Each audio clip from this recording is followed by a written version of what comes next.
Hello tarot lovers and welcome to my channel. If you're new here, my name is Elizabeth and on this channel we talk about building your spiritual confidence so you can listen to your intuition and read your tarot cards with ease. And today we are going to be looking at the Hermit card Reimagined, and I'm going to use 6 decks to have a look at the Hermit card. So we're going to be looking at Before Tarot, the Rider-Waite-Smith, and I use Rider-Waite-Smith because it's the universal deck that everybody, and look, I really believe everybody should learn it. That one, and eventually I'm going to have a look at Aleister Crowley as well. So, but you really, it's where tarot really took off and began. It's not where it first began, and we will do some history of the tarot too, but it certainly is where tarot really took off in terms of divination. We're going to be looking at After Tarot, and these are all interpretations of the Rider-Waite-Smith. We're going to be looking at Tarot of the New Vision. We are going to look at In Between Tarot, which takes us from the Hermit card to the Wheel of Fortune. And we are going to be looking at Vice Versa Tarot, which is a tarot deck with 2 sides. So I can't wait to show you these cards and show you how you can get a much deeper understanding of the Hermit card from them. So I'm going to spin the camera around and let's get started. Around we go. So today we are talking about the Hermit card. Now, if you're wanting to have a deeper dive into the symbolism of the Hermit card, I will link put a link into the description box so you can pop over and watch that playlist, which gives you a really deep dive into the meaning of this card.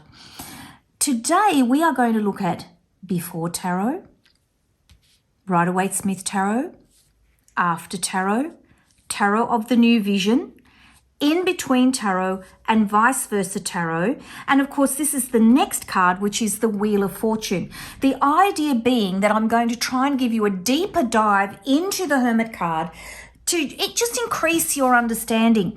If you're interested in any of these decks, there is links down in the description box to go and have a look at them in my Amazon shop. And of course, any purchase that you make from my Amazon shop, I do get a small percentage, which helps me to keep going in terms of what I'm doing here on YouTube and out in the world teaching the tarot. So don't forget to like, subscribe, and hit that notifications bell because that really, really helps my channel. And of course, you get a notification when my next video gets posted. And I try to post about every 2 to 3 days onto the channel. So you've got new content coming up all the time. And we are taking a walk through the Rider-Waite-Smith because the Rider-Waite-Smith is the most famous deck in the world, and I think it is a brilliant deck to start with as a fabulous grounding to really get to know the tarot inside out. So let's start with Foresight or Before Tarot. So you can see here the Hermit, he's taken the star out of the, he's picked up a star from in the sky and he's about to put it into the lantern. And you can see here there's a snake in front of him in the shape of a lemniscate. And what that is signifying is this idea of, if we think about the snake in the Garden of Eden that tempted Eve on the tree of life, what she was tempting her with was this idea of infinite wisdom. If you eat my apple, you're going to know everything there is to know, and you're not going to be staying in this place of sort of innocent naivety. So it's almost as if he's in, what they're trying to say here is that he's in a state of innocent naivety about himself, which of course holds you back. And what he wants to do is, and again, pulling a star from the sky is again about a reference to astrology and this idea of our infinite wisdom about ourselves. He wants to work through that by doing the inner work that he needs to do to move past that infinite loop of not really knowing who he is and where he needs to be and not really understanding his own energy. So we then move to the Hermit card, which is the card of ultimate inner reflection, in order to actually go from being limited to unlimited growth and expansion. Here, he's harnessed the energy, he's put it into the lantern. This again is after tarot. He's holding the snake. He said, I've grasped that energy. I understand it now.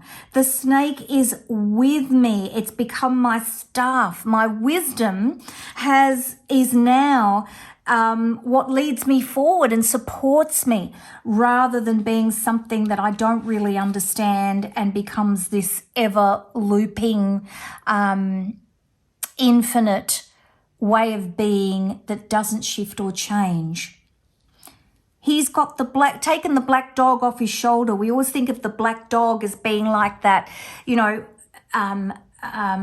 unconscious, but you're unconscious in a bad way, like the Nine of Swords, the unconscious of nightmares and emotional distress. Now the black dog stands beside him and walks beside him in wisdom of understanding yourself and how you are in the world.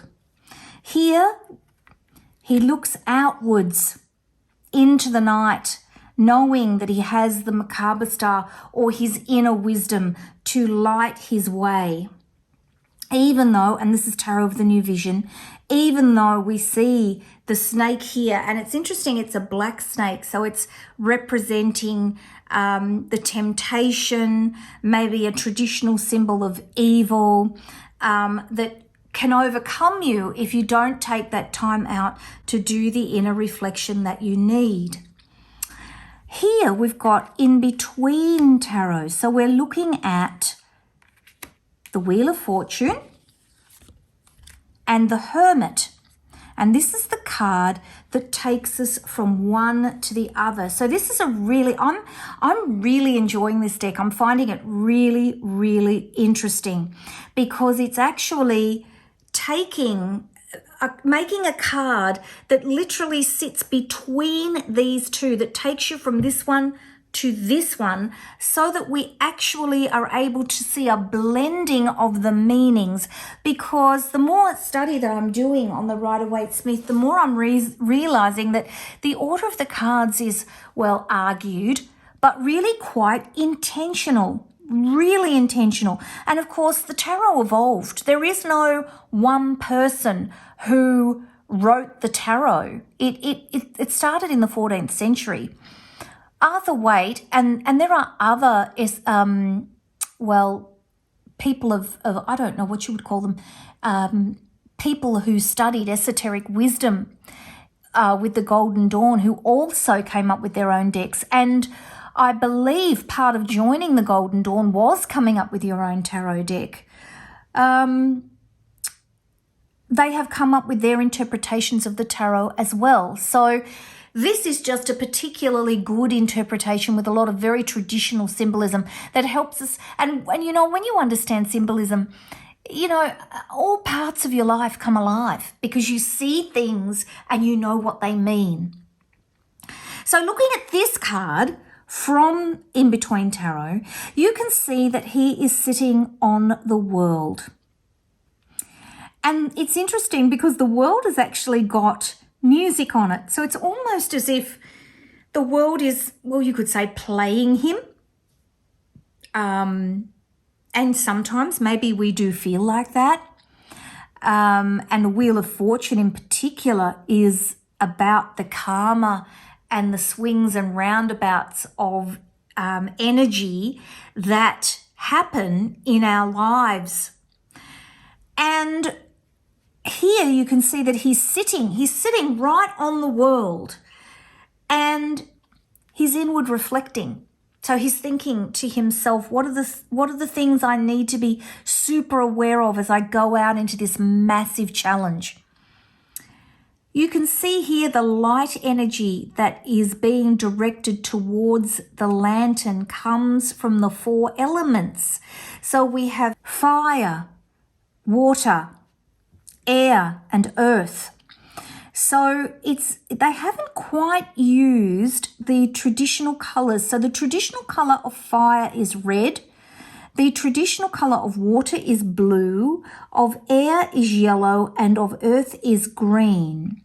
The major arcana is spirit, and the traditional color of spirit is purple. And you will see me when I use my Arcana Day Challenge journal, you will see that I use a lot of color coding in that journal because it helps us to sort out the cards in the tarot deck, really. And it's just a tradition that they are the colours that have always been used for the elements. So it's interesting that they haven't chosen those. But I do like that idea because we think of the elements as being representative of everything in the world. That's what everything's made up of. Fire, water, air, and earth, and spirit. And of course, he's sitting on the circle, and the symbol of spirit is a circle. So this idea of having to be inwardly reflective to understand how we're going to navigate the Wheel of Fortune, I think is just brilliant. The last card we're going to look at is Vice Versa Tarot, and I find this deck really, really interesting. There is no right or wrong side. There's just 2 sides. Just 2 sides. And it is about really, when you use this deck, you shuffle the cards get all mixed up, and whatever side the card falls on is the side that you're going to be reading. So the meaning of the card changes a little bit depending upon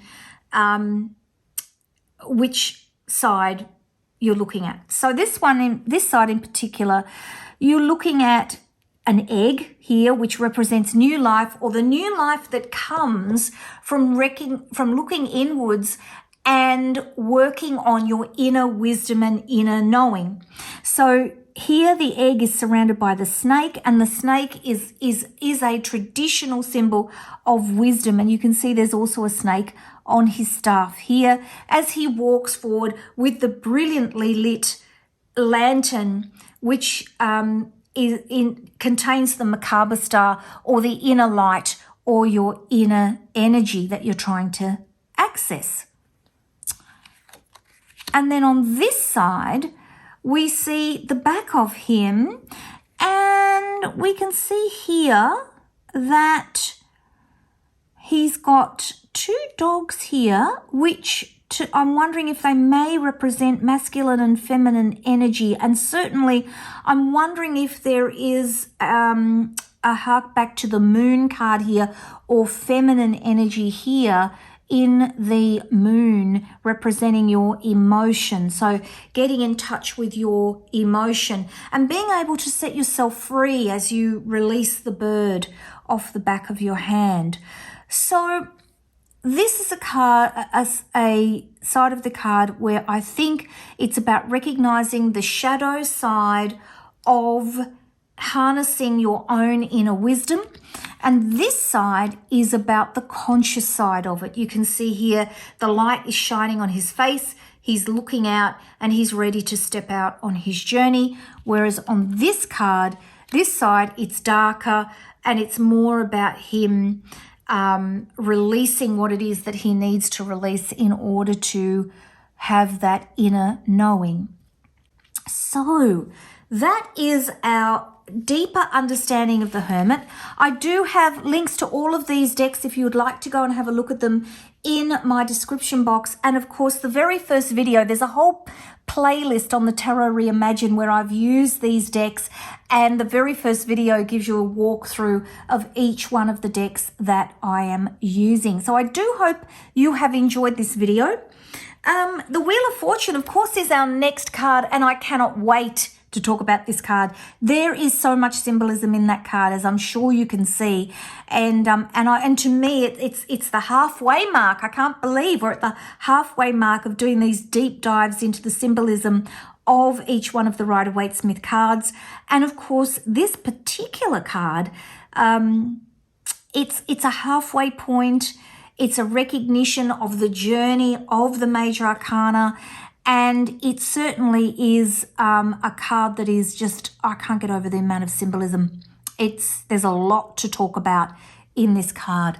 So take care, everybody. Don't forget to like, subscribe, and hit that notifications bell. I know I keep saying it, but many of you forget to do it. So don't forget. And I'll see you in the next video. Bye-bye.